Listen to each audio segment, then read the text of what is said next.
Greetings from Virtual Traveling Mollies. I'm Nina Corwin, and my co-host, Al DiGenova, who you will not see tonight because he is not here. So I'm going to be holding down the fort. You are at Virtual Traveling Mollies, coming to you through YouTube. I'm glad to have you all with us tonight. We've got two incredible features tonight. We have Mary Jo Bang and S. Yarberry. And we'll be starting with the open mic in just a moment. Let's see. So if you're in the Chicago area and happen to have been at the Printers Row or book fair this weekend, or even if you haven't, just say hello in the chat. Mary Jo and S were both there, but Mary Jo did a reading from her new book, A Film in Which I Play Everyone, which she's told me doesn't have anything to do with Gestalt psychotherapy, but I like to think of it in those terms. Also, today, as you know, is apparent, it's 9/11. It's the 22nd anniversary of that awful day. And it'll be interesting to see if anybody is reading poems that relate to that. My tech guy, Bill Harrison, who's waving at you right now, will be, if anything disastrous happens, he will be responsible for it, or at least for fixing it, if not for it going wrong. So I'm looking forward to the evening. We usually start the open mic with having the hosts read, and I'm going to read a piece that some of you may have probably heard before. And it's about movies, which I'm doing just because it's thematically appropriate or connected. This is from Dear Future, and the poem is Poem in Which I Go to the Movies and See My Future in the Previews. The clip starts with piles of dishes the present left for the future to scrub. A novice jockey fretting before his maiden race. The release is due any day. My future is a dartboard, a moon with a rocket in its eye. It occupies itself clipping coupons and spinning straw into gold. The soybeans of my future aren't worth the dirt they sprouted from. My future finds a time machine with a rusty telegraph inside, tries to send a message back, but can't get its lips to sync. When I get there, my future meets me at the door, apologizing for the disarray, sings Don't Blame Me in the key of B flat. The writers are calling my future Junior. Junior warming up in the bullpen, pouring through Ripley's Believe It or Not. Junior looking for a date to the matinee. Junior unbound. From here, it looks like Junior's canoe has rounded the bend. There's a roar up ahead. It's the MGM Lion with today's feature. Thank you. And here we go. Before we do that, I just want to say that we've got a lot of exciting poets coming up. So stay tuned to us if you want to know who's coming up. Get on the waiting list. I'm not on the waiting list, on the email list, and or sign, join the Traveling Molly's Facebook group. We don't really have a presence on Instagram unless somebody shares for us, but just one little looking towards the future. Next month we'll have Virgil Suarez and Melissa Studdard. So I'm looking forward to both to that whole evening. So I am going to start with inviting Emily Calvo to read for us. Okay, thanks for having me. I chose 3 poems that I actually have done paintings for. So I thought I would share the images, share my screen while I'm doing this, reading it. So let me get that done and just hold on 1 second here, share screen. All right. All right. Here's my grandma. Okay. This poem is called Waking Again. When grandma leans in, I saw her cleavage sprout wings, lines like a fork in the road cradled her pendant, reached for her shoulders. Decades later, the morning mirror reveals creases on my chest, a tattoo carved by side sleeping, brooks that branch north to reach my shoulders.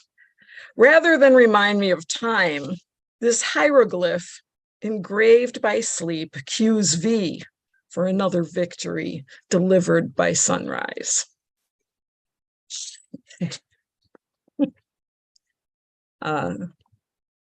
I thought this poem might be appropriate because of the our desire to keep summer along.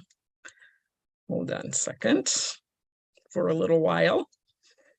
Share screen. While you're doing that, I'm just going to mention that this art is Emily's, right? Yes, yes, yes. I discovered a way that I can put a lot of text on a painting, so it's come in handy with trying to communicate my poems at the same time. It's great fun. All right, this one is called The Joy of Procrastination. And again, it speaks to holding on to summer a few minutes longer. On the beach, she hears her name in the space between waves. Pretend she doesn't. Dips her pink bucket into water, turns inland as it spills over the lip. She stops before reaching the voice of home. The voice repeats.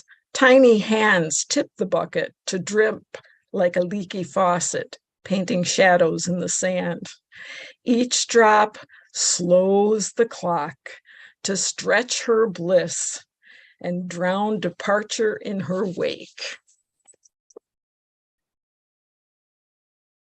All right, we've got one more here. I've been having a lot of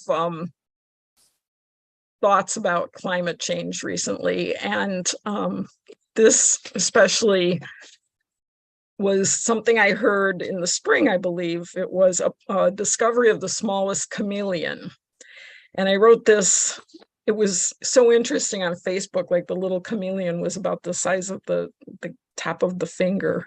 And it was an interesting thing that we can still discover new species. I thought that was something to write about. So this is called Apology from an Invasive Species. Did we discover you, or did you discover humans? Small as a buttonhole, you don't bother to change color like other chameleons. No one saw you anyway. Did you evolve into tiny, or survive on less food, less space, less water? We are your invasive species. Are we superior for expanding our trap called civilization, or you for requiring so little our planet could hide you under its greenery for so long. Okay, that's it. Thank you.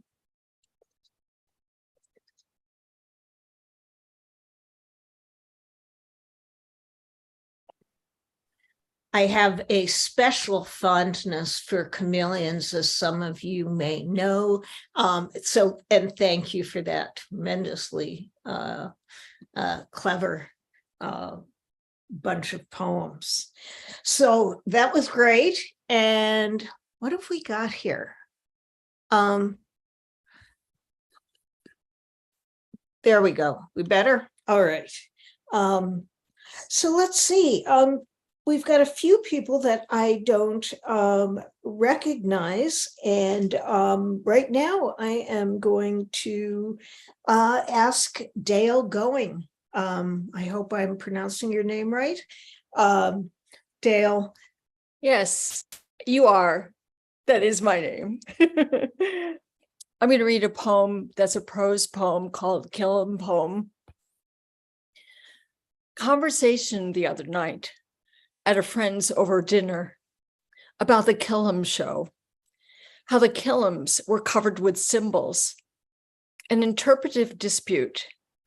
Was a certain symbol a fertility goddess or a feathered penis? Me laughing my ass off. Women wove the rugs. Only men would think they were feathered penises. You probably have symbols on your rug, I said, then looked down at rows of penises with wings. The use of repeat in weaving and music and memory. The darkened copies of all trees. Poems on paper are the darkened copies of all trees. So are trees. The child, as we drove through lines of live oaks arching over the coastal road, told me a story about the heart of the world, said, "Do you know where it is? I think it's here." Windshield wipers, guillotine shutter, wiping out pockmark hail like photos from Mars. Data, parenthetically, collected with my Genius Brothers deep space fabrications. Hail being also the meaning of the Latin imperative ave, used as a kind of Roman road of greeting and grieving. Be well, farewell, be hale and hearty, don't die, but if you must, then fiat, so be it. Hail and farewell. Peering in the mirror as I pluck reluctant chin hairs, I have now inherited my father's old man feathered eyebrows, who young became an old man, died young like all his elders. Bushy, I should groom them, but I don't, because it's my father carried in me for all those years of lost father. Burgeoning, bludgeoning flood of this memoir already written, I have merely to transcribe from my replicant life, since I was so, too, never young, like my dear, impulsive, angry, dead daddy. How did I know if I'm waiting for something whose time will never or has not yet come, unless it's death? Is there a clock on this?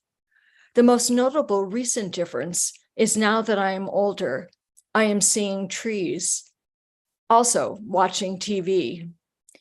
In a notebook practicing description, I instantly described him as vinegar.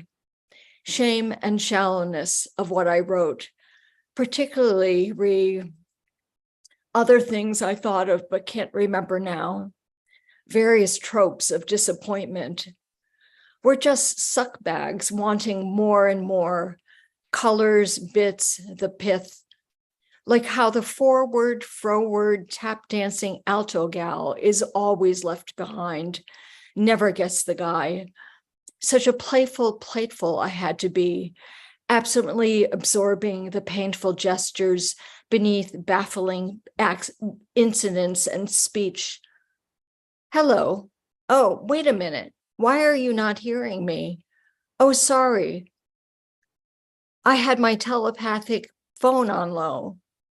Remembering the child at the National Gallery, she looks out of her mirror, asks, "Is that the real picture?" I totally responded to that story, but what was it saying? What stories did I tell myself about my father that were not about my father? Do I remember that me, who I was then? Or am I that me from that time, when the only line I can recall from the child's biography book report of her notable subject's remarkable life? Sadly, he died.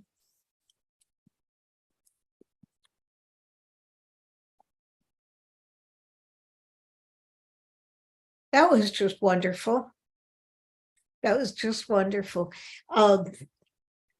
We have a regular who kind of highlights some of the brilliant lines of poems in the chat, but there were too many. But she's not here tonight, and there are too many from there that to be written down.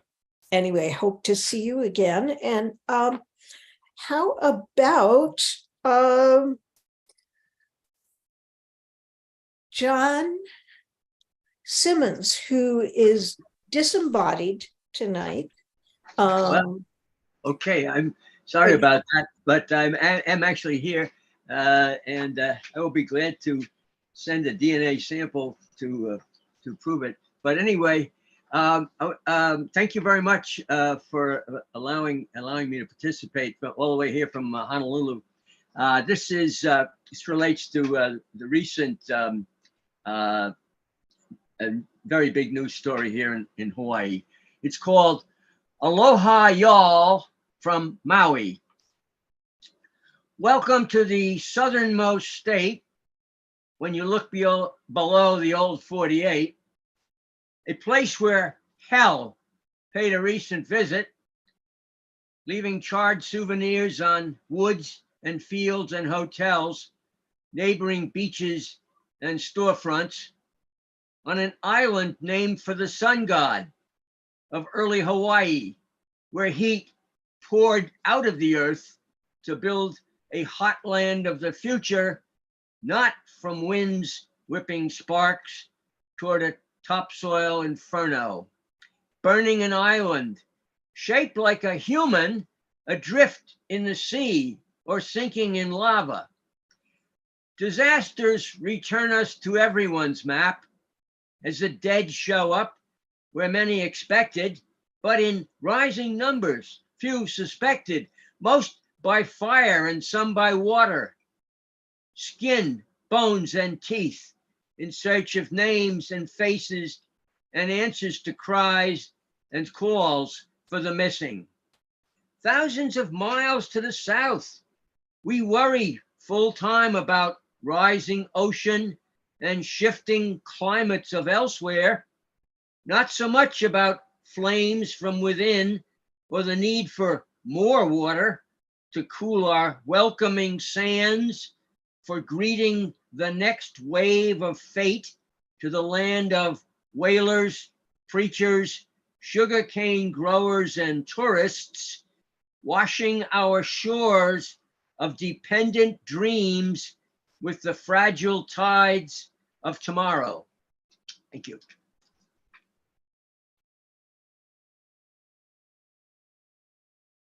All right. Thank you, John. How are things out there now? They're very confused. I think the prospect of rebuilding Maui, the parts of Maui that really exceed human scale, and I think the disagreements about what is more important, who started the fire, why did the fire start, or what plans should be made for the future to prevent them. Caught in the middle are the people who are needing food, clothing, shelter. They are being taken care of, and if any folks on the mainland have been very generous in sending money out here to help, much appreciated by all. So Sounds proceeding like- on kind of three fronts like that, it's a little confusing. Well, that sounds like a good call out, but it also gives me a segue to call out that you can actually, we like to pay our featured poets, and it used to be easy to do that when we were in person. We could pass the hat, and people would put in like $5 if they could, $3 if they couldn't, and sometimes people would put in more. And that actually was when we only had one feature. But I really do urge you all to throw some money in the virtual hat, which Bill's putting a link up, right? Or over there? It's in the chat. Okay, so it'll take you to the After Hours website. After Hours is my co-host Alda DiGenova's press, and it provides a PayPal link, which does not go to After Hours, it goes to our features. So I really urge, and will probably, before we're finished tonight, urge again for you to do that, and then contribute to send money to Hawaii. So back to the open mic list, and just a reminder, if you're not reading or speaking, to mute yourselves. How about Paula, and is it Cosin or? Right, Cosin. I'm doing good today. All right, then, let's hear what you got. All right. These are two passages from the book that I just published, Grieving, A Spiritual Process for Catholics, which is a combination of best current practices in healthy grieving from the mental health field. I like to say infused with a contemporary Christian spirituality. So, have you ever been whitewater rafting? Perhaps you've seen it in a movie, TV program, or online video. Good enough. Even a river that is turbulent and rough, hence the term whitewater, with rapids of varying danger and difficulty, is interspersed with stretches of river that are calmer, where the raft can drift with the current. Though certainly people may attempt the trip on their own, less experienced passengers are wise to engage the services of a certified guide or to book the trip with a commercial recreational raft company. The raft guide is an experienced individual who knows where the rapids are, how difficult they are to navigate, and even specifics on strategies. Quote, "When we get to the next rapid, we'll steer to the right. When we pass a group of big boulders, I'll yell to paddle immediately to the left, and then..." So the guide can help passengers anticipate the risks of each segment of the river. That service provides a measure of reassurance and lessens anxiety, at least a little. There are a number of patterns, sometimes called theories or models, that researchers, authors, or practitioners offer to help us understand and navigate grieving and loss process. In much the same way, a river raft guide operates. Patterns are attempts to make sense and create order out of situations that seem disordered, confused, and full of uncertainty, like the time before and after the death of a loved one. So that's my metaphor of it's helpful to have a guide who can say, this is what might happen. And it's reassuring that what's happening to you, you're not alone, and you're not going crazy. The second one is from a section called Crying as Prayer, Lakota Spirituality. And the Lakota tribe now, historically, we used to call them the Sioux, but the Lakota, and I'm familiar with those in Pine Ridge, which is in South Dakota. So in our culture, many people are often embarrassed to cry in front of other people, as if it is something to be ashamed of or a sign of weakness. The Lakota on the Pine Ridge Indian Reservation in South Dakota have a very different view of crying. When Basil Braveheart, who's one of the most respected elders in the Pine Ridge Reservation, was reading about the Blue Water Creek massacre of Brule and Oglala Lakota in Nebraska in 1855, he became overwhelmed by the tragedy. He lit some sage to smudge off and started to cry. This was not merely an expression of sorrow, Braveheart explained to a journalist, but an act of prayer.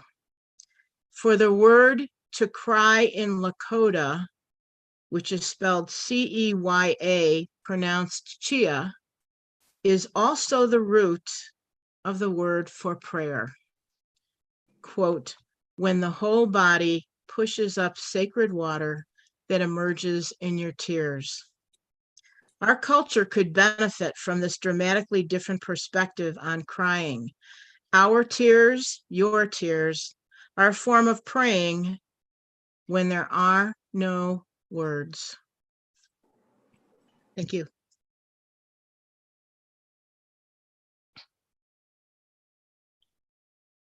Well, that's something unfamiliar to our shores here, because we usually have poetry and the occasional prose, but I really appreciate your drawing from metaphor and other cultures in doing that. And I wish you all the success in getting that into the hands of people who need it. Well, thank you, Nina, because in my dedication, I quote, although I did adapt it, it's a quote from John O'Donohue, the poet. And it says, may this book find its way to those who need it most. So that's my wish. Clearly he was quoting me. Okay. All right. Never mind. I'll give you credit. Yeah, I'll pass it along. So let's see. Lynn Fitzgerald. Lynn, there you are. And if you wouldn't mind tipping your screen up just a little closer to you, towards you, great. Okay. Yeah, can you hear me? Yes. All right, good. All right. It's kind of, these computers on dining room tables. Okay, so this one I'm going to read is comes from or was written after the Paris Climate Conference 2015, which some people thought made strides or progress and others did not. So it's untitled. Boulevard Haussmann is lined with shoes, hundreds of pairs under the Arc de Triomphe, lining the quays of the left bank. Some pink, some red, green, black, brown, white, others multicolored. The artists unable to paint fast enough, no bolts of canvas to be found, empty paint bottles and cans in passageways. Pont-Neuf. Some are sketching with graphite, charcoal, ink, draping blood-soaked fabric along the gateposts, stamping in ink into pavement, newsprint pasted over bloodstains. This city of red velvet jackets, powdered wigs, fragrance of roses. Now, an endless parade of gray suits, attaché cases, silent black cars. Yet the rows of shoes march down sidewalks and boulevards, make their way into magazines and headlines. I am not sure I can ever think as I once did. What thought exists now? Postmodern, world, post? I do not know. I imagine myself on the Rue de Fromage, Rue de Fleur, the steps of Gertrude, the cafes of Tout le Monde. And Thank you. This one is after a film by Mateus Pinheiro, and he was an Argentine filmmaker. And the title of the film was Isabella. And so it's supposedly a postmodern film, and he thinks it's not modeled after Measure for Measure by Shakespeare. He insists it's not, but some of it is a riff or a takeoff on some of the characters in Measure for Measure. And I'm sure if you've read that or seen that, you'll recognize some of this. But he does not think it's that. He thinks it's about Argentine women and the contemporary Argentine woman and the spirit of wandering. So there's some idea about Argentine women and some of the restless character nature that goes with that persona. And that's what he thinks it's about. So he's the filmmaker. So anyway, postmodernism, not doing something is doing something, after Isabella by Mateus Pinheiro. Intimate as his style, which recalls Rothko, the screen, a painterly opening scene, impassioned red, tinted lavender, the colors recede, a decision is postponed. The woman may be pregnant or a star, auditioning for the role. Does she carry doubt? Must one defy doubt to risk? The stones slip across the water, each one a lavender, purple, periwinkle, the last one, carmine. The woman appears again and again. Is she a repeat of herself, crossing the street, walking to the same shop, never meeting the object of her desire? Is he Angelo, pardoning her instead of sleeping with her? Never meeting at the swimming pool, yet walking out of the frame into her life? Is she Mistress Overdone, hoping for mercy, he the Duke granting it? Her friend Mariana questions her.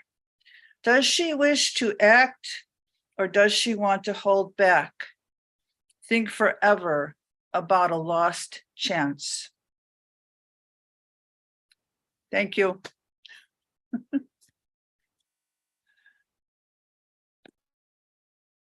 I loved that. And you're getting some waves and all of that. Now I've got a screen here that says, sorry, Bronner, and Yeah, without a human being. Are you one of our open micers? I mean, your name is not on our list, but maybe you're. no, I'm so sorry to tune in late. I actually came to hear Dale read, Dale Going read, and I tuned in late. All right. Okay, so you're not on our list, but unfortunately, you missed Dale. She did a great job. She had a great poem. All right then, and just a reminder to keep your mic muted then, and back to the list. Fritz, and tell me if I got it right, Eifrig? That's correct, yes. Good, let's hear from you. Okay, thank you very much. It's been a long time since I've done any open mic reading, but this is a great way to celebrate my birthday. So I got a couple of pieces, so I hope they'll all come in under time. So, from where we all sit, home late after a night spent with wine and old friends, city dust on my boots, reading Su Dong Po before bed, where the river broadens, mountains part, a small bridge, a fishing boat, one speck where the river swallows the sky. This vision from 1,000 years past, now falling heavy on my heart, these old Chinese poems with their tea and peonies calling down across the folded centuries. And from my kitchen window, I see jets approach O'Hare, one after another, their lights a river in the sky.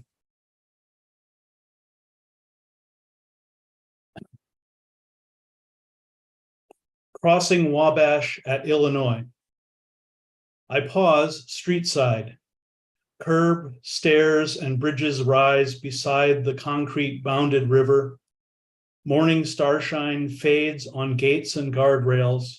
Somewhere, birds are waking. Now, recall the sun rising over red hills and bristlecone pine, wet seeds and stone, a feather caught on bark, white antler point, my dark hair rolling in a new sky. Along clear trails, through grasses where I once passed, old songs float like pinon smoke and crowd this gray March morning. Sleeping places. The cemetery on my way to work looks inviting, in summer's flush, not bare or ruined, a copse of well-tended ash and willow where sweet birds sing, dappled sun across all manner of markers, plots for father, mother, child, where limestone angels grieve at graveside. And I think this would be okay, a place where one would know I lived, then took my leave and died, now at rest with all this human clay. Better, though, to burn to dust, to wash away in rain, maybe flung among wild columbine or perhaps a berry patch, slowly seep down deep into roots to mingle with the nitrogen and potash, drawn back up a cane to blossom and finally to fruit, one small offering of sweetness at the end.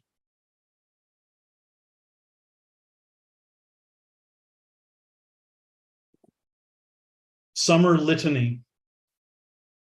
Epigraph, poetry only changes the poet, Mahood Darwish.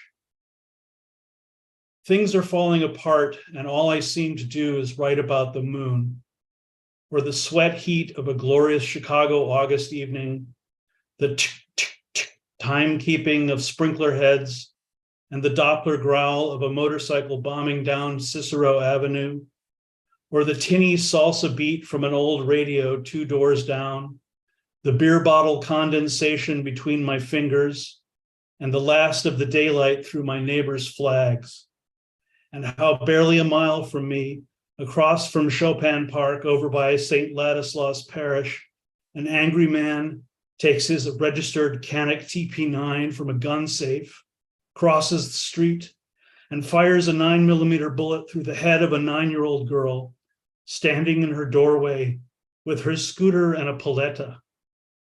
And there's blood and ice cream on the floor of the vestibule, and my poems will never clean it up. My poems will just flutter uselessly in this silence. And things are falling apart, and I'm ashamed to look at the moon.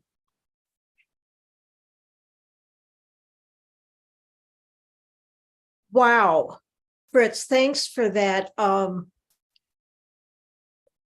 What we've heard so far is why I love this open mic. You know, what diverse strands of life and literature and art people draw into the work that they share. Even tiny chameleons find their way in. So we've got 2 more in the open mic. Patty McMillan, one of our regulars and always a voice I like to hear. Thank you, Nina. What did I do with my poems? Oh, okay. It has been a wonderful open mic. I have 2 poems, which bear little resemblance to one another. And the first one is an old one that's in my forthcoming volume, Running Wild. And I read it in memory of my friend Mark Robinson, whose death In January, news of whose death just reached me Friday. He was a friend in the, well, whenever this was written, about the 70s. 4th of July, Chicago. My mother told me, lie down with dogs, stand up with fleas. That's why at first I'm glad to find his place is overrun with cats. Persian, calico, tortoise, Manx, draped like antimacassars across the arms of rescued Victorian sofas, dozing on windowsills, play-batting dust balls. Salsa music rises from Clark Street, a pulse as sullen as heat, drifts through the open window on a breeze smelling of tortillas and yesterday's diesel exhaust. He's beating me slowly at stripped chess. I lose a bishop, take off one sock, flick salt from my upper lip. Sweat rolls from my scalp, lodges in a brow. He's sweet, I think. Sweet, but I'm so hip. I've got no time for love, only enough to tangle on a frayed bedspread covered with cat hair while far off a lost dog howls. My buddy Mark. And this is a more recent one. It's called The 64th Motorized Rifle Brigade Gets an Award. And it's set in Moscow. Even if not a single soldier's mother snaps a photo, even if not one father whispers, I'm proud of you, son, the boys know this award from their president, the honorary title of guards, makes everything worthwhile.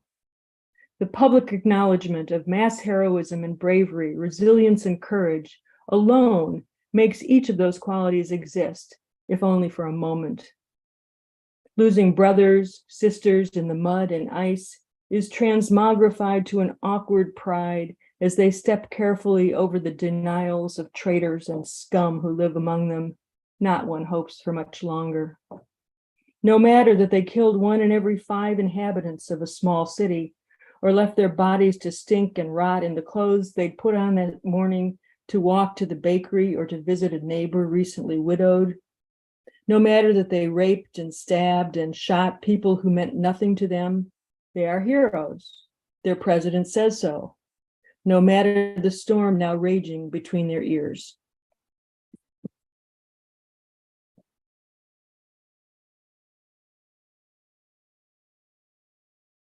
Wow.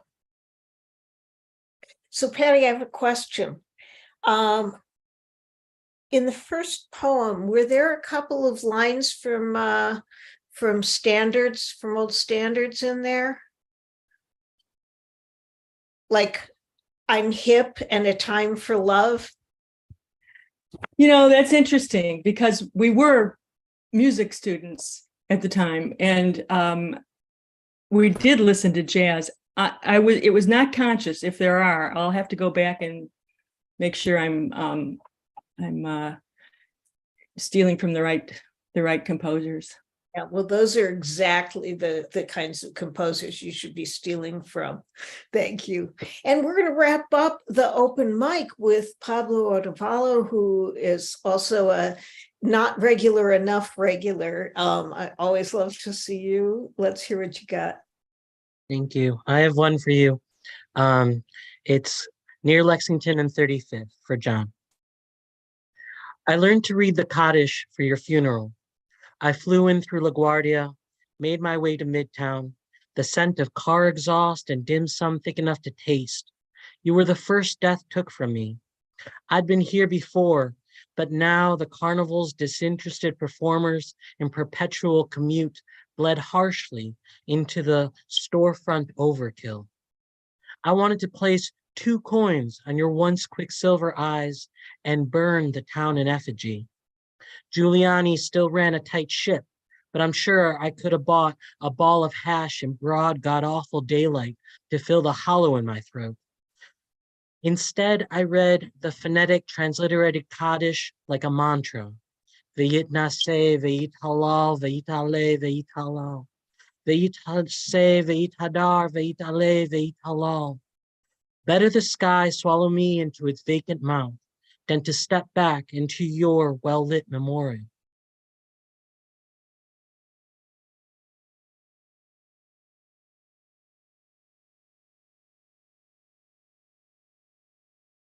Wow.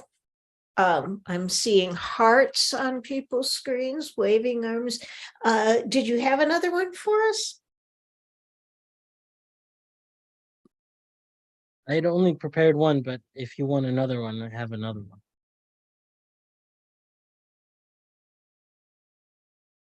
one. I'm seeing This- some nodding head. Okay, this is outside Utica. The bruise of sky behind shoulder-high corn stalks, perpetual halogen sunset, the last trace of city lights beyond the horizon. We came for the heron, the Perseid meteor shower, the lightning bugs. One kiss from eloping, letting cicadas officiate vows to the Milky Way Almighty, carried away on the sweet reek of topsoil, milkweed, and sumac. Ours the clover field behind the Cattail Inn. Ours the empty road from here to Ottawa. Ours the nightjar calls from the woodland's edge. And ours the Little Dipper claiming the northern sky. In the morning, outside the pizza parlor that served coffee till 11, we sat on a pine wood bench squinting into the sun. Before us a wall of corn, beside us vacant storefronts, and a cloud of dust and gravel chasing a truck like a mutt.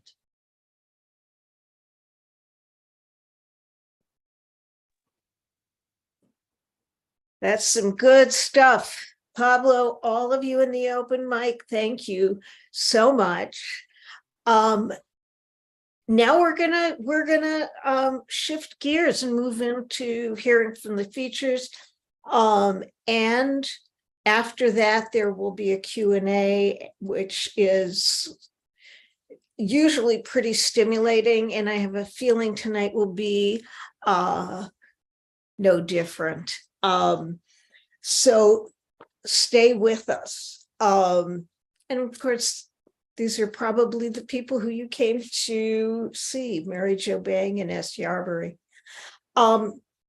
I am going to remind those of you, or tell people for the first time, that we do like to pass the hat, and you can contribute at the link that's in the chat, and it takes you to After Hours, which is the press that my co-host, who's not here tonight, runs, and then he takes it and gives it to the features. Now, what's really cool tonight is that Mary Jo Bang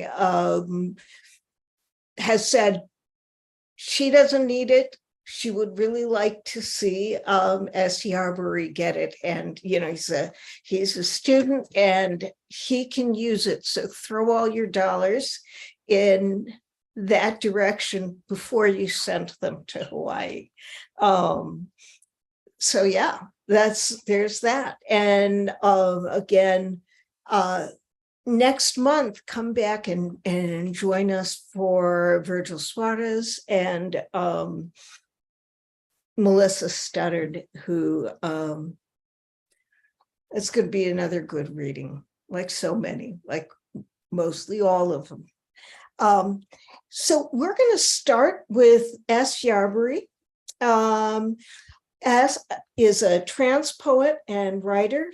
Their poetry has appeared or is forthcoming in Agni, Guernica, Tin House, Gulf Coast, Jubilat, and among others. They're the founder and editor of the little magazine Tiger Quarterly, and Tiger is spelled with a Y. Smith has their MFA in poetry from Washington University in St. Louis, which gives away that they're a student of Mary Jo's, a former student, though now they're a PhD candidate in literature at Northwestern University, where they study William Blake, which is pretty cool. Their first book of poems, A Boy in the City, is out now from Deep Vellum. And if I'm not mistaken, you also have a chapbook out. If I'm right or if I'm wrong, you may want to share some of that. But in any case, I'm thrilled to have you with us tonight. Smith or S. Yarberry. Great. Thank you so much. I'm really happy to be here. Big thanks to Nina and Al and Bill for running this. It was so great to get to hear a bunch of you read beforehand. So feeling energized, feeling excited. And then of course, a big, huge, gigantic thank you to Mary Jo. I'm so happy to get to read with her tonight. And, you know, picking poems to read from the book here, I just was like, Mary Jo just has so much, is the reason why so many of these poems exist the way they exist. I wrote the first version of this while I was at WashU, and Mary Jo helped in insurmountable ways. So anyways, fun to be here tonight. So thank you. Okay. And yes, I study William Blake. We've got a little William Blake guy here on the cover. I don't think we get too much William Blake in the poems tonight, but you know, that's okay. He can't be everywhere all the time. Okay, so I like to start with this poem because one, it's near the start of the book, so that's good. Two, it's starts us on a little bit of a high note. Things are gonna get a little dreary, but that's okay. And two, if you're in Chicago, which I think a lot of you are, it's very rainy out and it's a rainy poem. So here we go. This is called Lips Crash with Lips Inevitable. A modern catastrophe we are, you and I, blowing smoke into the wind, napping on the couch. Rain hits the windows, I doze in and out. Wet tires on the wet street, I dream of peaches that hang like lanterns in the dark. This is what we want. Sex, then rest, sex, then rest, anarchy, then composure. You have another lover who lives out of state. When she texts you, I think, oh nuts, my heart is so breakable. A siren starts, a fire truck glowing in the storm. Later, we'll drink beers. Our friends will wage themselves into the air. I have another love too, you know. It's hard to be alone. It's hard to be in love twofold. How bizarre. Barnacles are dying. How horrible to watch your life go by and want so much. Those purple mountains, rough, mouths agape.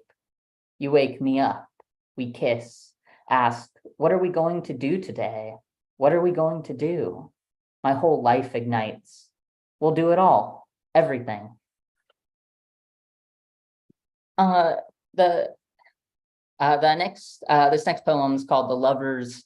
I decided to read it tonight because it's inspired by the Francesca and Paolo canto of Dante's Inferno, which our very own Mary Jo Bang here tonight translated. And I quote from her translation in the poem, but that's all footnote stuff. This is The Lovers. I once knew everything. Fish in clear water, a name in the back of my throat. I thought of beauty constantly in those days.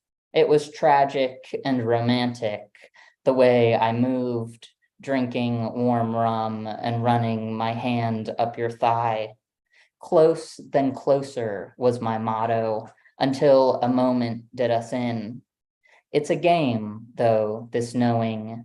You know, then that cool rush of oblivion. You must know this, what it is to doubt. A sad sack jacking off into a winter night. I consider a word oculate, Latin meaning equipped with eyes. If I could know what I needed to know, I wouldn't be here with the house plant dying, watching snow fill the neighbor's yard. You, this very thing I fear, are exactly what I want. The sun goes underwater, something emerges. What is it? What is it that I want to know? It's an idea, I think, A stone. You, I said, though, of course. Was I lying? I know I have lied before. All right. This is The Scholar, a poem called The Scholar. And I don't have anything to say before it, but I will read it. The Scholar. The sentence became a medium for desire to traverse. Then a livelihood began to take place. The difference was all in the performance. I dress up at night and watch the bugs fuck beneath the porch light. I wish to end it all. It rains again.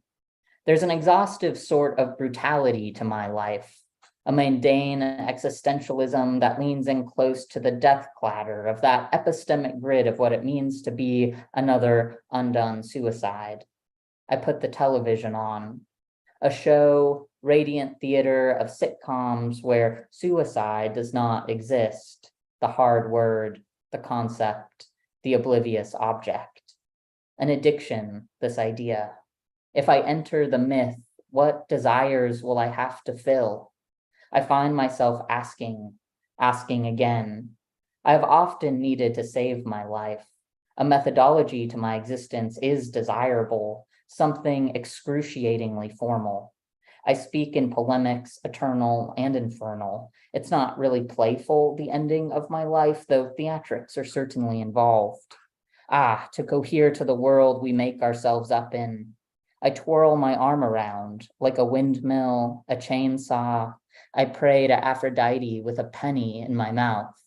There is a life we live and a life we forget. When the trees blow back and forth in the cold November wind, I think them torsos and heads shaking wildly in my window, occupying, the trees do, the corner of my eye. I can only think posthumously these days. The fire in my heart has gone kaput, from etre capot, to be without tricks in a card game. My heart is out of tricks and the game has gone sour. There's a beach down the street that I never make it to. The texts gone unanswered, the emails, the calls. Sorry, I'm always chuckling. What is one to do? How malleable a lifetime of displeasure can be. Nightly I swarm, nightly I consider stars and winter mornings. I read theory on the discursive limits of sex, purpose, a charming little polemic, to call a war upon my own polytropos self. This self that did nothing, really. The trees swerve outside. Of course, I want to die. The trees swerving. Nightly, I string myself up. Okay. So I don't usually, I don't read this poem a lot at readings, but as I was saying, I was thinking about Mary Jo and some of the poems in here, and I'm sure she doesn't remember this because she has lots of stuff going on in her life, but it was an important moment for me because we were talking about this poem and we were talking about my thesis at the time, and she suggested I call it A Boy in the City, which is a little phrase from this poem, and that stuck, and it's obviously what the book is called now. So I thought I would read this one tonight. A cloak you cannot take off. I am both pedestrian and animal, sad zoo. I find your body, you say in a text, so sexy. I divide myself into quantities, sections, pieces almost daily. You text, you're surprisingly strong for your size. You so rarely take what you want. Some things we bear proudly, others we simply endure. You call me in the morning, grotesquely not myself today, cannot be seen, cannot be touched. What is it earthed in me that you desire or once did? Your hands have found a boy in the city. I find your body, you said. Those words were like skin. Okay, I'm gonna read just yeah, I'll read two more poems. This is called Eminence. Eminence is a town in southern Missouri, in kind of where the Ozarks are. So that's where I got the title. I was camping out there. I got in a big fight with someone I loved deeply. This is the beginning of the end, unfortunately, but that's okay. We had a nice time camping despite what the poem's about. Eminence. It wasn't perfect, this place, nor our life, though it had still felt like it all could be. When we spoke at first, we said things like fireflies, brim, the deceit of power. We were lonely, really. That's what we meant, anyhow. One night there was no moon. It was so dark and we couldn't see the other side to things. As time passed, gradually, then all at once, we began to speak hot gravel, I'm so hurt. Raccoons hunted, vultures circled some unknown tragedy, a deer stood at the other side of the spring. It was the last night, though, cooler than all the rest, an incredible harshness, our voices mirroring a perfect harmony. You're selfish, insecure, play the victim, hot-headed, you're greedy, a liar. Who isn't? Who hasn't? It was the least beautiful thing about us, how steadfast we hid behind the truth. The truth didn't matter. What did we really want? To break, to not be the broken one anymore. All right, and I'm going to end with the last poem of the book. And the last poem of my little spiel here, it's called Trans is Latin for cross. Smith, can I Yeah. interrupt you for just a moment and ask you, because you're running short and I'm not finished with you. I want to hear a little bit more. Would you add one or two? Sure. Yeah. Give people 20 minutes and you're on the short side. And I'm not. Yeah. I timed myself earlier, but I sometimes just am rocking and rolling and getting through things too quick. So sure, I'll add another poem here. So I'll end with my end poem still. So I'll add a different one in between. I'll read.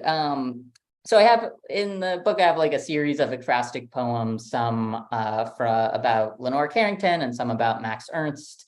And so they're all quite short. So I'll read one Lenore Carrington, one Max Ernst one, and then I'll finish. So this one is called Down Below, and it has an epigraph from Lenore Carrington. It's kind of a dual ekphrastic poem about Down Below, which is her kind of memoir type book, and then also a painting by the same name. And the quote is from her book. It says, "How can I write this when I'm afraid to think about it?" Down below. The world around me didn't crash, it jammed. A car broken down, slow sputtering, then that ultimate fail. Even in nightmares, I learned there were lemons, toilets, shared cigarettes. When I asked for help, there was no help. I wore a blue dress. Sometimes I did as I was told. The woman in red stockings, her hair pulled back and braided horns, smiled through it all. I was transfixed. The world was ending. I saw it everywhere, this ending. I destroyed myself, running from rain. I couldn't tell you who was who anymore. Either way, I was erotic. I was not to be believed. All right. And then a little Max Ernst poem here, which is titled after probably his most famous work, Two Children Threatened by a Nightingale. Attracted to the guise and not the object. Light coming or going creates a time of day. This happened. This did happen. If the story is about a woman, let us call her Ark. The story goes, fruit flies, horses' delinquent power. Or the story goes, a burning, there is no more house. When I speak of gentleness, I speak of desire. What does the nightingale have that I don't have? Position, relief. I am tired of attraction. A snake moves across dried leaves. I wish for a doorway. If I was the prince of birds, who could hurt me? You couldn't. Okay. So hopefully that beefed this up a little bit. And I'll end here with my last poem. And I will say this poem, actually, I was gonna say another Mary Jo S. Yarberry trivia question and answer here for you. But I wrote this poem because I was staying in class with Mary Jo, and she had given us an assignment or like given us something to write about. And I wrote this poem after she gave this to us, and I just remember I was being kind of like a little bratty, like, oh, I don't want to write this poem, you know, But I'm so glad that I did, and I'm so glad that I was asked to, because I don't think it was a poem I would have written otherwise, and it's become one that I think is pretty important to me and important to kind of the set of poems in this kind of moment of my life. So. Anyways, here we are again at the end. Trans is Latin for cross. Across as in over there, beyond. The phrase life expectancy isn't sexy per se, though it is beautiful to have a life and a love, even when I think I wish I could be only a freak out, only crossing the street. I suppose there is a sense and there is a nonsense to what it feels like to be. I compose, in a trans way, of course. I can't listen to sad music. Please, don't make me. When I take off my shirt in the mirror, it too isn't sexy, or rarely is it sexy. I cry, and that's the truth.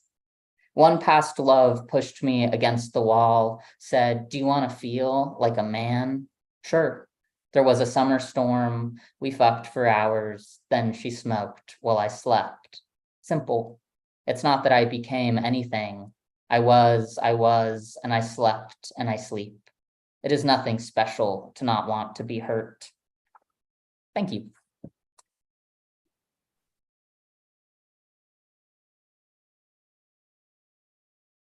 That is so wow. Thank you so much. And, you know, it was not to say that you had done something wrong by giving us what you did, but because I love it so much that I wanted to hear more. And I hope you'll join our open mic in the future, particularly as you're working on new stuff.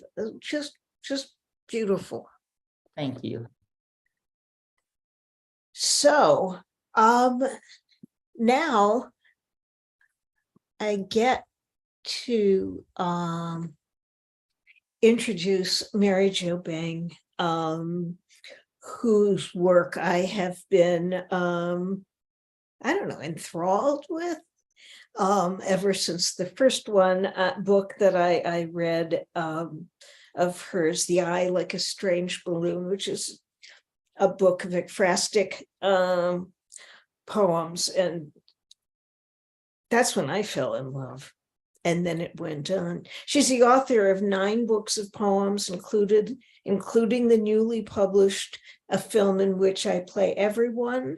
She's had some of the other books are A Doll for Throwing, The Last 2 Seconds, The Bride of E, Louise in Love, and Elegy, which received the National Book Critics Circle Award. She's published translations, as mentioned, of Dante's Inferno, illustrated by Henrik Drescher, Purgatorio, and Colonies of Paradise. She's been the recipient of a Hodder Fellowship from Princeton, a Guggenheim Fellowship, and a Berlin Prize Fellowship from the American Academy in Berlin.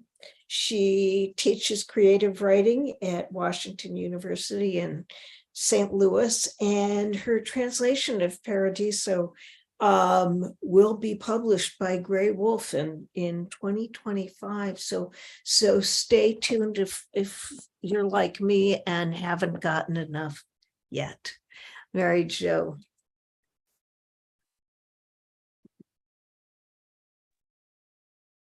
Thank you so much, Nina, and thank you, Bill, for your wizardry in making this all happen technologically, and to Al, who can't be here today, and to Smith Yarberry, who I love listening to these poems. I did see them being written, but that's not the same as seeing them in a book and seeing them finished and hearing them read by the poet. And I'm delighted. And thank you so much for spending the time to do this, because you're a student and students are so busy learning and all about Blake, which is marvelous. So I'm going to read from this new book, a film in which I play everyone. And the first poem I'm going to read has a title that comes from a line in a poem by Gerard Manley Hopkins. And the Hopkins poem is Spelt from Sybil's Leaves. And the Sybil, of course, was a seer, and she would make prophecies, and she would write the prophecies on leaves and leave them at the cave door and allow the wind to mix them up so that nobody could reconstruct them and no one could know what she knew. So it's called Our Evening is Over Us.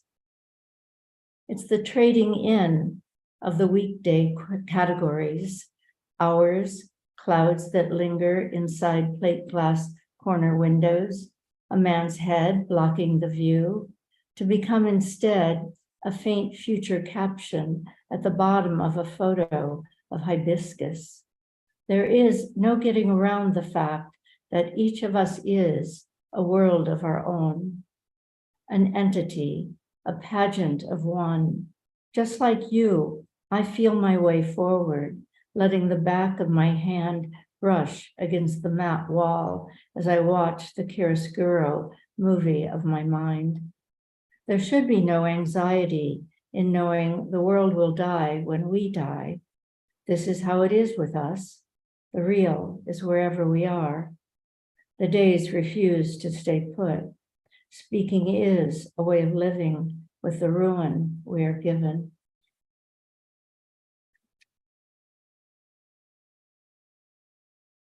And I wonder, I think it may have been in that same class that S just talked about, where I gave an assignment that students should go to some place that was large enough that they could spend hours there. At least I think I suggested 4 hours, as if you have 4 hours to kill. And that was so that they could move around and that they could appropriate details from each of the places they visited, because together that would make up a sense of that place. So often when I give an assignment that I've never given before, I test it out by giving it to myself. And I did that with this poem I'm about to read, but I kind of cheated because I didn't actually go to the place. Shh, don't tell my students. But I went to it in my mind because I'd been there so many times. And it's a hotel called the Chase Park Plaza, and it's only 2 blocks from my apartment building. And I've actually been there many times since I was probably 16, because I grew up in the same city, St. Louis. Okay, so Hotel Incognito. I was here once, but not looking like I do now. Someone filmed me on the balcony. A man held my hand while dancing. You can see I was wearing a backless black dress. On the way out, I ran into a mean girl I'd known years before. She was basically the same, equally awful but older. She told me she'd married a judge. How apt, I thought, how simply beyond repair. The pavement outside the plate glass sparkled in lamplight, mica embedded in a mattress of slate. I was walking away. The ghostly X at the center of the turning door kept pushing me out. I was going through the motions of deciding I didn't belong. Not then, not there, not anywhere.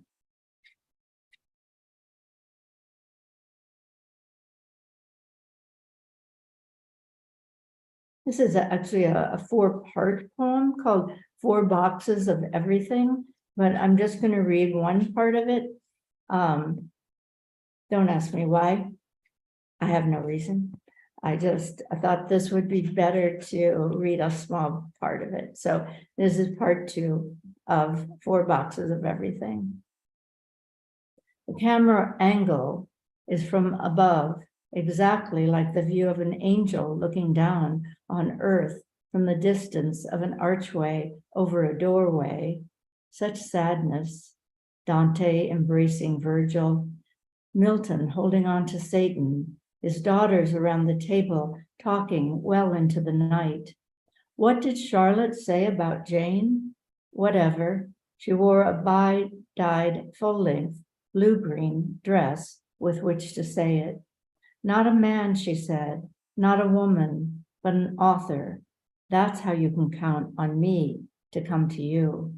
The film goes soft, the way the chin of a charm school scholar blurs when dusted by her fox fur collar, each time she makes a single shoulder shrug. Dickinson writing, I only meant you were a flower in an extraordinary garden, meaning she was also something other. And of course, that's Emily Dickinson. And when I went to write some notes to go with some of these poems, I tried finding where I read that Emily Dickinson had written something like that. And I thought it was from a scholarly book by a colleague, Vivian Pollock.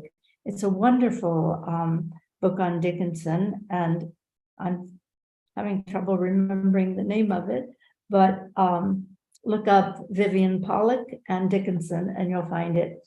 And I couldn't find it there. And so I emailed her and said, I'm trying to find where Dickinson wrote this or said this. She said, doesn't look familiar to me. And then I went on the Emily Dickinson website that's maintained by, I think, Harvard. And I looked through all the letters and yeah, I couldn't find it. So I must have made it up. Or there was something, but it wasn't quite this, and I changed it. That's how memory is. Nina knows that. Okay.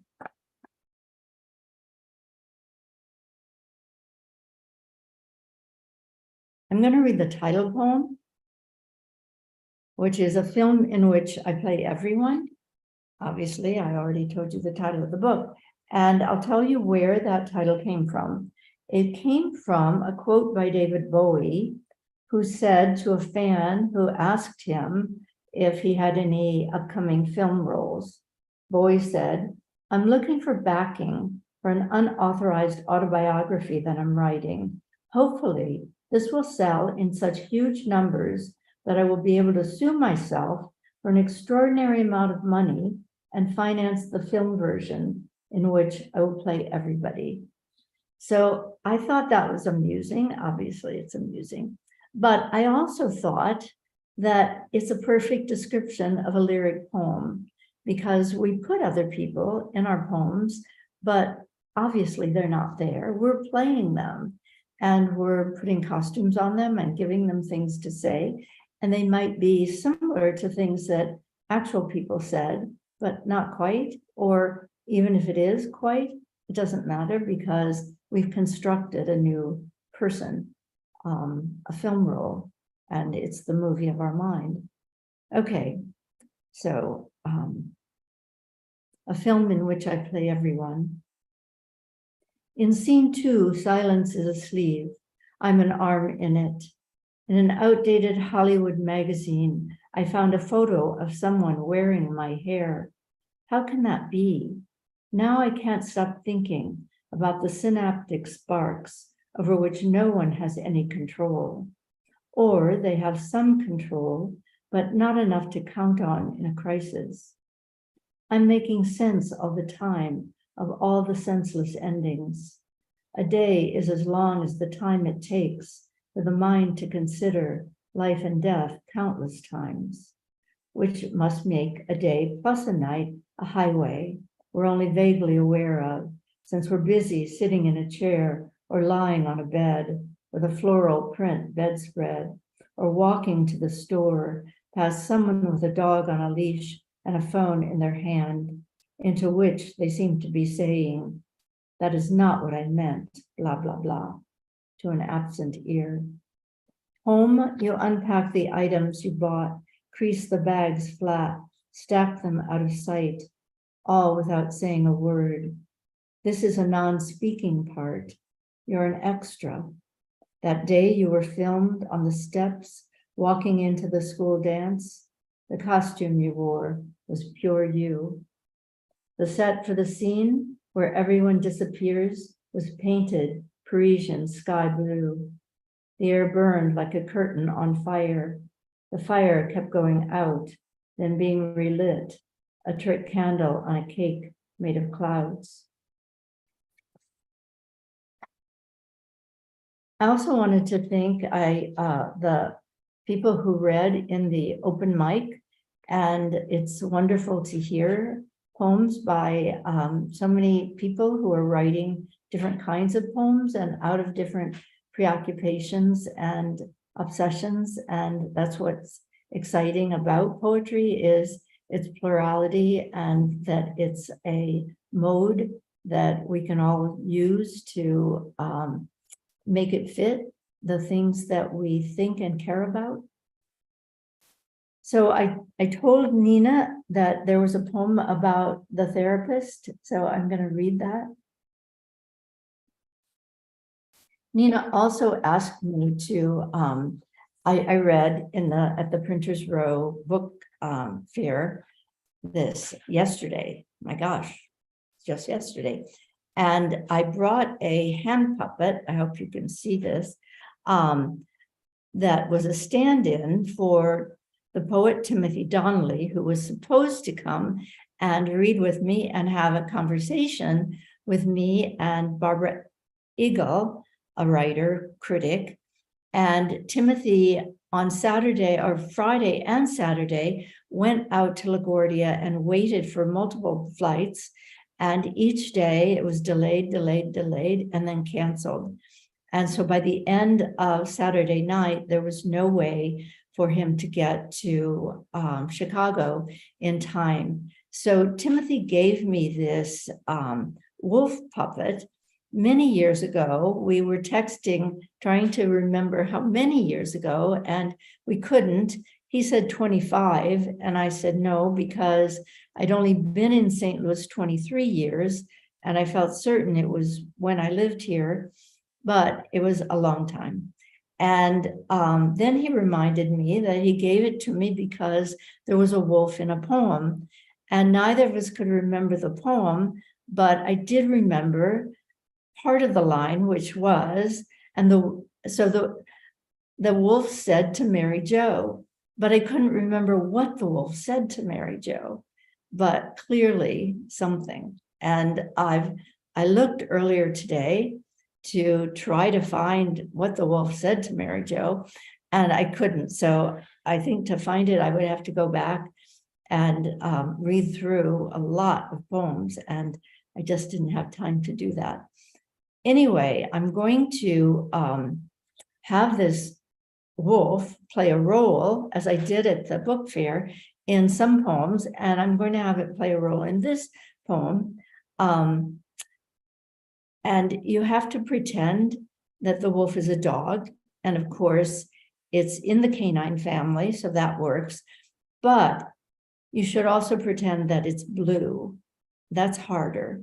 but pretend is what this book is all about. So I hope you can do it. Okay, the therapist. The therapist wears pretty dresses, and I sometimes so want to touch them. It makes my throat close to think of that fabric under my fingers. One day, a Wednesday, I asked, "May I?" She nodded, as if she too knew that that small act of intimacy would bond us together for life. And it has. She lives now inside a synapse where I'll never get rid of her. One more metal link in the collar that's unclasped each evening in dreamland, where I pretend I'm a well-behaved blue burlap dog walking along besides Anna Freud.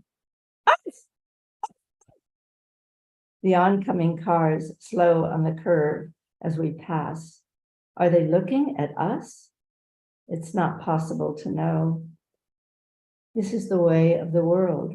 Us and them, me and her, my cells devolving daily into a mashup of past and present, with and without. The instability is dizzying. Ditto the revving autos and scent of petrol. I form fit myself to the air, the same way confession booth breath conforms to the shape of a closet. Similarly, my clouded face fades into the foam pillow when I lie down at night. This is her, I say. This is me. This is the want I didn't want when I had it, but now it is all that I have. A facsimile, a flowering pear tree's off-season leaves, the July scent of metal being beaten by a hammer and bouncing up and off the high gloss surface of a silver-plated lake.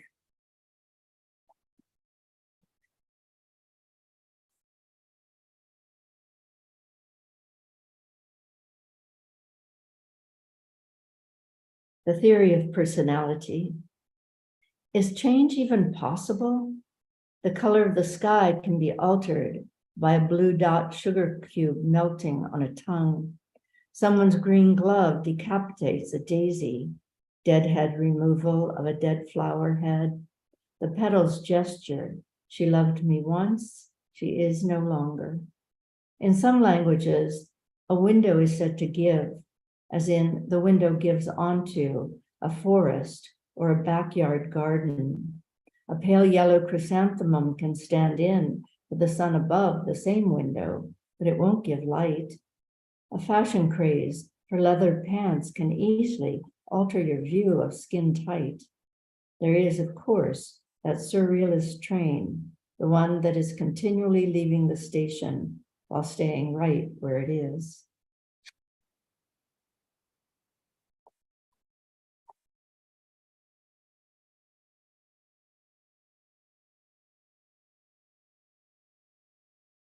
I don't think there's a rule for a wolf or a dog in this one, so no. This is called When I Was an Inanimate Object. I was dressed in wool and waiting for winter to leave me alone. Behind me, a table with an edge where someone had once permitted a lit cigarette to make a striated mark, perhaps on a day like this one, cold, wet, and gray, in the worst sort of way, which is when the inside and outside stop making distinctions. I was not the self I knew from before. Only the clock behaved, stopping when I fell over into sleep, starting when I made my way out. With the door closed, the city was reduced to the even sweep of a filtered breeze. The only thing that broke the silence was a sound that can't be made audible outside the brain. All day I sat with that and with water in a glass. The water would sometimes send light at an angle that would briefly illuminate my lightless mind. Okay, I set my clock for 20 minutes and I have 36 seconds left, but I don't think that's long enough to read a poem. So, But no, No? You're Okay. welcome to run over, and we'll still have another, as enough time for a conversation. Although I must say, I think I could talk to you and Smith and deep into the night, but let's hear it. Okay. Well, this is a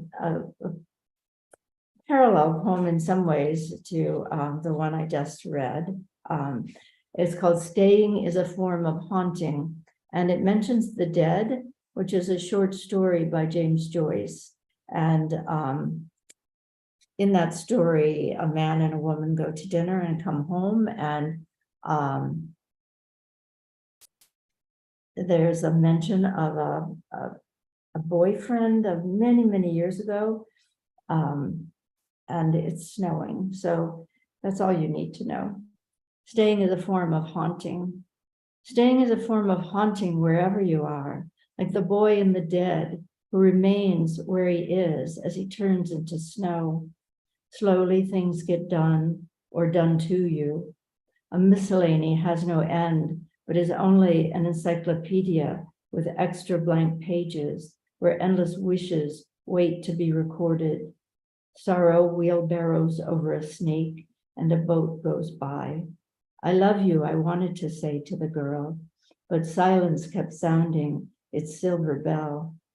One day, the consumptive blush on my cheek will flower at the very moment a red feather blows by, making a perfect match. She who once loved being me says, it's difficult to believe now that you once wanted to belong to never.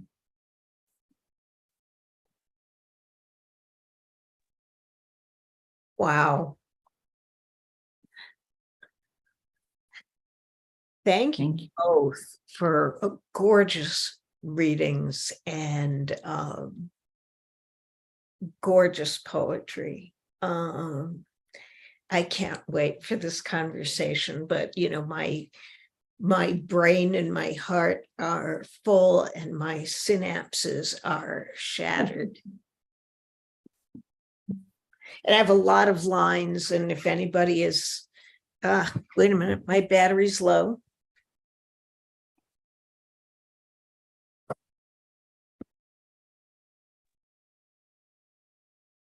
If anybody else is like me,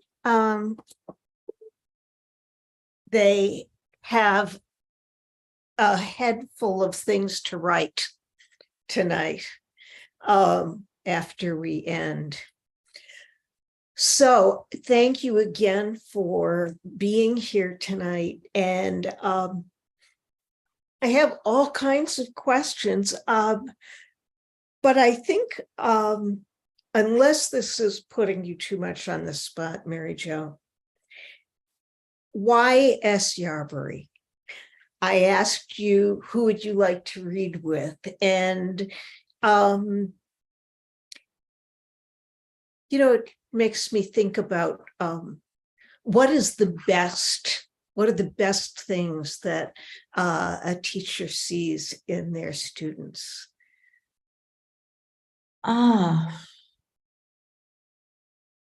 Why S. Yarberry? S. Yarberry, why you? I know, why me? And teacher's pet. Maybe because S and I had been in touch recently. They went to Europe and sent an email because I think it was you, S, who sent me the email about seeing Temperance, a current student. And they in the email shared about things they were doing, and it was kind of exciting to be reconnected. It's always exciting for me as a teacher to reconnect to students when they continue to be poets and publish a book. It doesn't always happen. Some people, it's a time of exploring poetry, of learning a lot about poetry, but it's hard to be a poet. You leave school and you have a full-time job. You often have a partner Sometimes you have a child and then you have children and pets and upkeep on an apartment, a house, you know, a car breaks down. There are so many things that undermine the freedom to write that many students don't go on and write, or they do intermittently, and it takes them, you know, 5 or 10, 15 years even to have a book. But those poets for whom poetry is, as it is for me, is a compulsion, and they write and they send their work out and they get published and they create a book and all of those things, you do inevitably, I think, feel connected to them, because in that sense, they're like you. Not only are they interested in poetry, as all of my students are, but they become poets. They are poets. They have no other choice, you know, they have to be poets. So there's that. And S was a fairly recent graduate, and so they haven't totally moved off yet. You know, like some after 25 years, you may not hear from them, but you might cross paths at an event or something. Anyway, I feel connected to S, and we had some exchanges when you asked who would you like to read with, and you know, had I gone further, there are other names that would have come to mind, but that was the first one that came to mind. So I hope that's an answer. I mean, I know it's an answer, but I hope it's a good one. Yeah. Yes. And I think that there are some points of connection. You know, one of the things I was wondering about was, is it because you see something in that student of yourself, or there are points of connection? And certainly it sounds like you both have interests in the classics that they call out to you. And also, Smith is a fabulous poet. So maybe that too. So we've been talking about you. Do you have any thoughts or reactions? Well, yeah, the reason Mary Jo and I were talking was originally, I think, in this email exchange too, was because I asked her to do the neo-surrealist interview, which I just published on Tiger Quarterly, this little magazine that I've made up and run and I think is fun, right? Tiger with a Y, Blake style. So just if you liked the reading, you want to learn more about Mary Jo Bang, she filled out my interview that I had given some poets. It's a ready-made interview from the surrealists of the mid-century. Yeah, I'll throw the link in the chat in a second, but it's a really fun interview series. But I got a bunch of just like poet friends and quite a few WashU alums too, since that's my little crew these days, to fill it out. So anyways, it was just kind of fun. I mean, obviously I feel very lucky to get to know Mary Jo, so happy to be here. Yeah, but I'll throw that link in the chat too right now. Great, thanks. I just have can I ask a question? You know what? I have a big list. Would you put it in the chat if I have a chance? Oh, wait a minute. Is that you that said that, Smith, or was it someone? No, it's me. But what do you want me to do then? Just put it in the chat, and if we get there, we'll get there. Okay. All right. Yep. Thank you.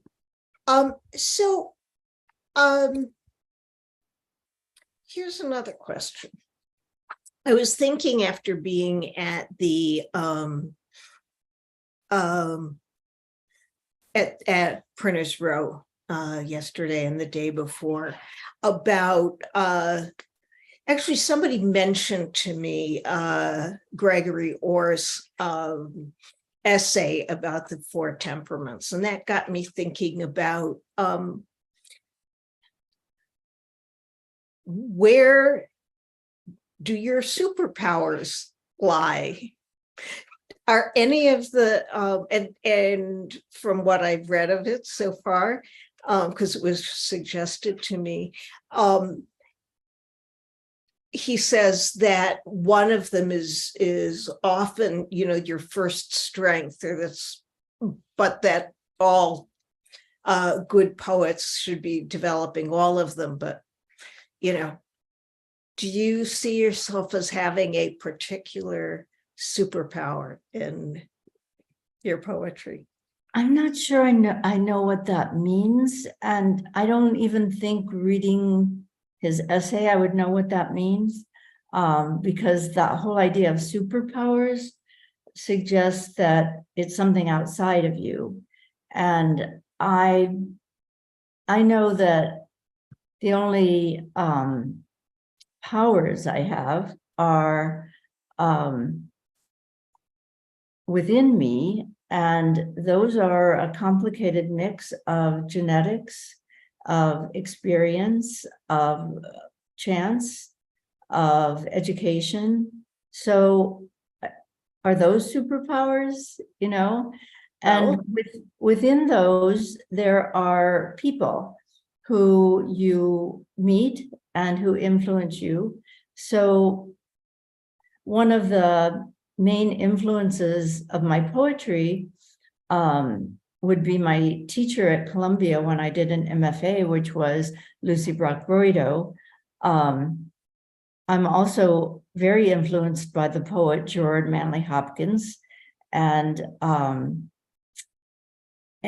Dickinson and Stein and the critic Marjorie Perloff, who taught me to read experimental literature. And so that I appropriated some of those strategies for my own lyric purposes, because I thought that they were useful. And I thought that that whole notion of indeterminacy, of leaving ambiguity in the poem was really important, and not just important, but essential, because I think that it's an issue of communication, that the figurative in a poem is so much more interesting than the literal.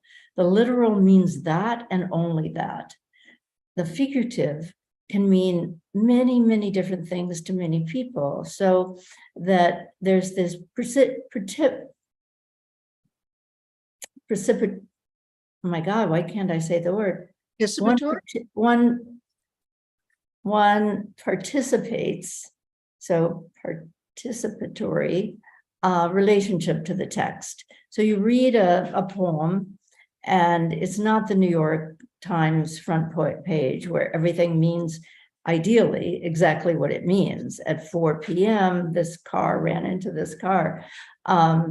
Instead, we're allowed to participate in that making of something which draws on our own experiences and draws on our own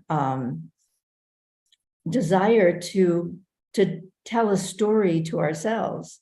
So I want my stories, I want my poems to be open enough so that they can become a useful story for someone else. And I learned some of that from experimental writing. So, I think that that's my answer, is that I'm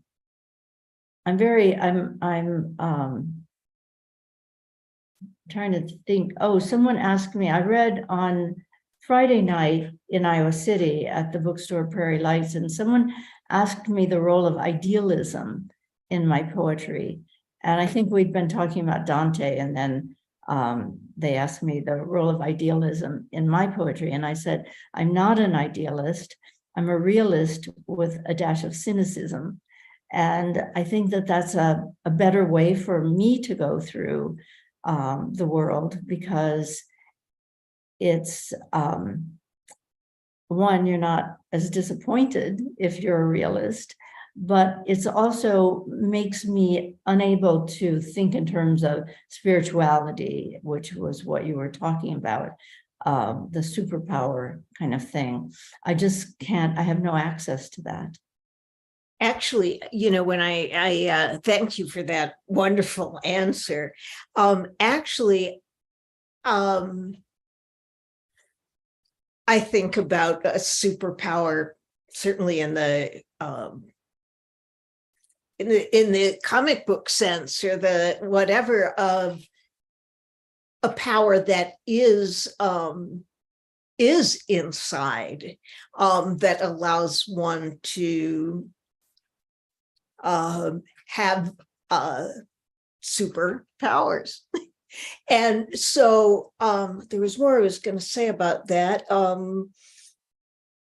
Well, I'm working on this collection of the character I'm calling the chameleon. And of course, the superpower is, or their superpower is, in being able to change color, or to both camouflage and make different statements at will. But with Gregory Orr's essay, he's talking about story, imagination, structure, and music. And so that was kind of what I had in my mind.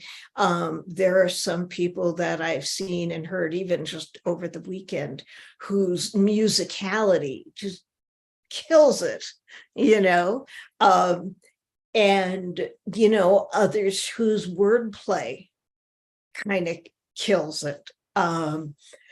And I was thinking, though it's not one of the four, one of those four temperaments, I was thinking, Smith, that one of your superpowers is killer last lines. That's a good superpower. I appreciate that. Yeah. So given all of that, what would you say your superpower might lie in? I would say, well, I think that, well, I definitely want to just let you give me that superpower, because that's a really good one, and one I think that I definitely have struggled with in the past. So I feel like the last line has been hard earned in a lot of those poems. A lot of people crossing stuff out in early drafts. So I think that's great. If to go off the Orr essay, I would definitely say imagination is where I feel the most excited and comfortable, and not comfortable in a boring way, but comfortable and like, oh, this is like what I want to read. This is what I want to write. This is like the imaginative work feels like the best of the four options for me there. And yeah, I don't know. I feel like Mary Jo might meet me in the realm of imagination in Orr's essay. But thinking about the last line as a superpower, I would say Mary Jo's superpower in that way of phrasing things would be titles. And every single title of Mary Jo's, even just this reading, I was like, write that down. That's a great title. That's a great title. And something I feel like I really was trying to learn from her while I was working with her, is just like, oh, like how to title something is really important and really does change the way you read it and the way you kind of reflect on it. So anyhow, that's what I'm thinking about here. I was, do you have anything to add to that now that I've clarified myself, Mary Jo? Well, I think as you were telling me those categories, I was thinking, oh, well, that's form. Oh, well, that's the expressive use of sound. Oh, that's whatever. So I think there are just different ways of describing the elements of poetry. So yeah, I can get on board with those if that's what we're talking about. Superpower suggested something totally different to me. I want to say something before we go on, if I might, which is that Patty McMillan, one of the open mic readers, put in the chat the quote about the wolf. And it's from one of I had a series of poems called Catastrophe Theory, and they are in a book called the I Like a Strange Balloon. And I don't remember which catastrophe theory poem this was in, but I recognized it as soon as she put it in there. And the quote was, "My, what little sense you make," said the wolf to Mary Jo. "The theory rests on a tipping point. The clock steps in a direction." So it kind of goes with what we're talking about with this imagination. My, what little sense you make. Yeah, it's a certain kind of sense, and the wolf might think I'm not making sense, but just pat its head and it'll see that it is sense. And thank you, Patty. I don't know. I couldn't remember it, and you did. I'm humbled. It's a Google thing. Mary Jo. Oh, well, luckily it's on Google then. Said the wolf to Mary Jo was the query, and it came right back. Yeah. Yeah. My, what little sense you make. I want to come back to some part of that question, but in the meantime, Lynn, why don't you put in the chat the question you have, because it's specifically for Mary Jo, and just put it in a message directly to her if you know how to do that.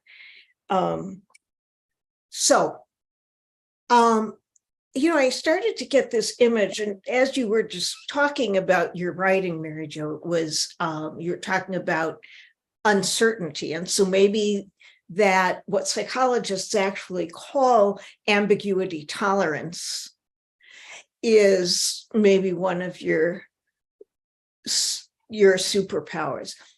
But then I got this image of a power being like a horse, and you're the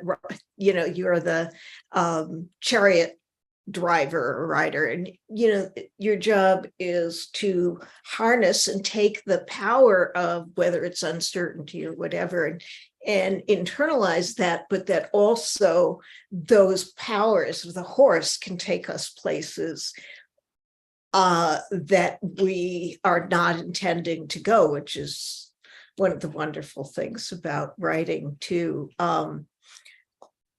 I wonder if, either of you may want to build on that or riff off of it.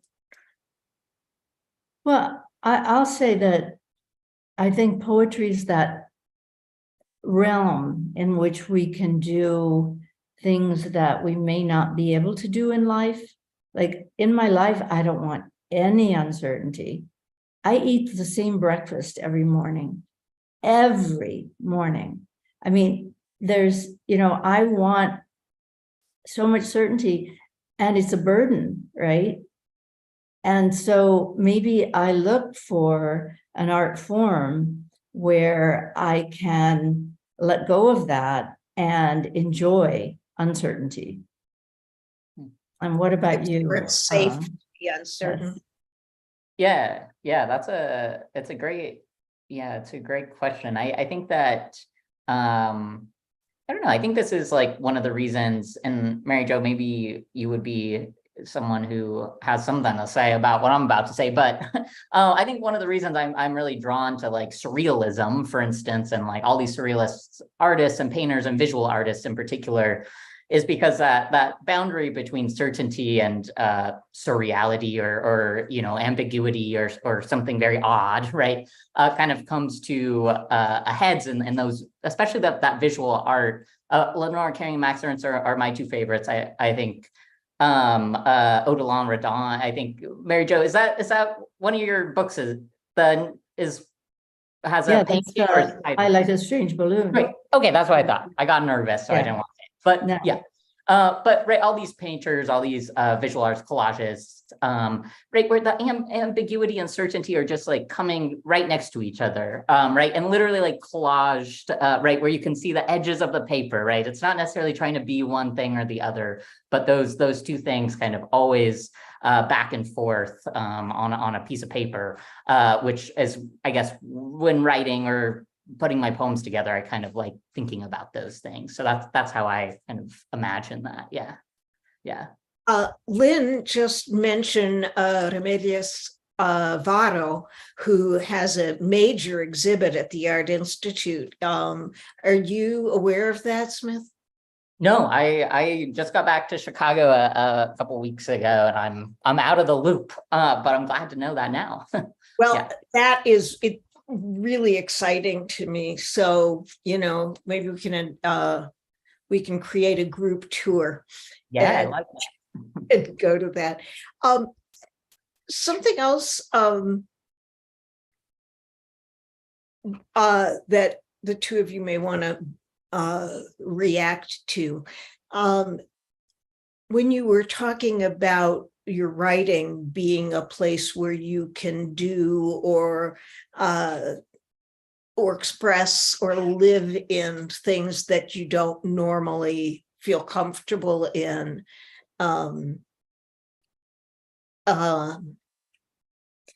I've also found that as a therapist who works with performing arts and creative artists, that actors that I've worked with have talked about, for example, being uncomfortable with their own sexuality in their lives, but able to express it on stage where it's safe because it's contained. And I think that's a marvelous example of something. Is there anything in that either of you can relate to?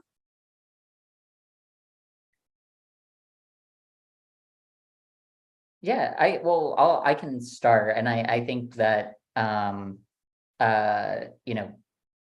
this idea that and Mary Jo's talked about, I think you've talked about in different ways, Nina, is performance. And I think that for me, especially whether it's performing live in front of a group of people or just writing it, as I think Mary Jo's also kind of suggesting, like the writing it being performative and you being kind of all these different characters, is part of the aspect that has always, the puppets can be different things. And I feel like that's been like a really exciting aspect of poetry for me. And I'm sure people get it from different arts and different things that they do in the world. But this being able to perform, the version of myself that either I wish I had been, or that I was, or that I was, but I wanted to be now, right? All these kind of different versions of that inner conflict that get to be performed by different people and different iterations of yourself in these little different worlds you get to create. For poetry, at least for me, has always been part of the reason, especially getting to think about identity or my life I've lived has become, I don't know, I think that theater and poetry and performance and film, however you want to phrase it, have a lot in common. And that's always what's drawn me to it. Yeah. There's also this public and private self, so that, there are very few people that you can talk to about the most important things to you. So poetry allows you to talk to that, to say those things to strangers, because you know that the strangers who find their way to you are those that are like-minded. And so you don't have to worry. I remember one of my first poems I wrote that was published was called Gretel. And in it, Gretel talks about the mother, because in the story, much to my surprise, I thought it was a cruel stepmother. It was the real mother who sends the children out into the woods to die because there's a famine. And she says, unless we get rid of the kids, we'll all die. But at least this way, you and I, husband, will survive. So I was worried that my mother, who was still alive then, would see that poem and be injured by it. So I reassured her that it was a made-up story. And she said, well, yes, at least I didn't do that. So, but of course, metaphorically, she had, and it was her in a sense, but it allowed me to create a mother that would send her kids out into the woods to die. So It is kind of, I'm in love with